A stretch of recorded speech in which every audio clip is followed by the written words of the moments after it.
ఇప్పుడు డబ్బు అనేది ఒక రేంజ్ వరకే డబ్బుకి రెస్పెక్ట్ ఇవ్వాలి.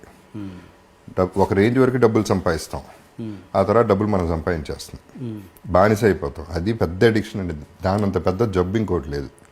సిగరెట్లు, మందు, గ్యాంబ్లింగ్ కాదు, డబ్బు పిచ్చి అనేది ఒక పెద్ద జబ్బు. ఇప్పుడు అది గనక ఆ గ్రిప్లోకి వెళ్తే మనుషులు కనపడరు, హార్ట్లు కనపడవు, ఏవి కనపడవు. మర్డర్ చేసినా డబ్బులు సంపాదించాలి, బ్రదర్ చచ్చిపోతే ఆస్తి వస్తుంది మనకి సగం, ఫాదర్ చచ్చిపోయి ఎప్పుడు చేస్తాడా డబ్బులు ఇస్తాడు, ఈ ఆలోచనలు కదా ఉండేది ఫైనలీ. అండ్ డబ్బుకు కూడా ఒక లిమిట్ ఉంటుందండి. మీరు క్లియర్గా ఆలోచిస్తే ఎంతమంది వేల కోట్లు పెట్టుకుని ఏం చేస్తున్నారండి లైఫ్లో? నాకు ఉందంటున్నారు, ఓకే, ఉండి ఏం చేసుకుంటున్నారు? నిద్రలేదు కొంతమందికి కాన్స్టిపేషన్, కొంతమందికి డయేరియా, రకరకాల మనుషులు. కొంతమంది వేల కోట్లు సంపాదించి జైలుకి వెళ్ళే వాళ్ళు ఉన్నారు. కొంతమంది అంటే జెన్యున్ క్రైమ్ చేశారో లేదో పక్కన పెట్టండి, కన్విక్షన్ పక్కన పెట్టండి. I'm saying what is the final. అందుకనే నేను డబ్బులు అనేది that is a part of life తప్ప శుభలగ్నంలో డైలాగ్ లైఫే కాదు, ఇది మొత్తమే డబ్బే లైఫ్ కాదు అనే దాని మీద ఈ గ్యాంబ్లింగ్ కూడా ఐ వుడ్ సే దాంట్లోంచి వచ్చిన ట్రేటేనండి. అంటే ఇది నేర్చుకోగలగాలి, ఇవ్వటమో లేకపోతే పోవటం అనేది నేర్చుకోగలిగితే బాగుంటుంది లైఫ్లో. ఇప్పుడు for example I was doing fine అండి. ఒకప్పుడు నా కారు Land Cruiser Prado. That was the best car, ఇండస్ట్రీలోనే బెస్ట్ కార్ నేను కొంది.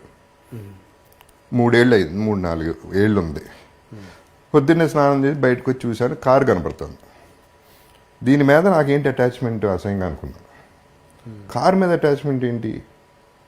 అమ్మేయన్నా అంతే, ఇమ్మీడియట్గా అమ్మేయన్నా. అప్పటికి మీ బ్యాడ్ పొజిషన్ లేదు, శుభ్రంగా ఉన్నా. నేను కొంద 25 lakhsకి. సరే డెస్పరేట్ మామూలుగా నేను అమ్మేయన్నాక పట్టించుకోండి పెద్దగా. ఎవరో 9 లక్షలు 10 లక్షలు అన్నాడు, తీసుకుపోన్నా. ఇక దాని గురించి డిస్కషన్ వద్దు. So that is how I feel. Letting go, వదలగలిగితే చేయి నొప్పి పట్టదు, పట్టుకుంటేనే చేయి నొప్పి పడుతుంది.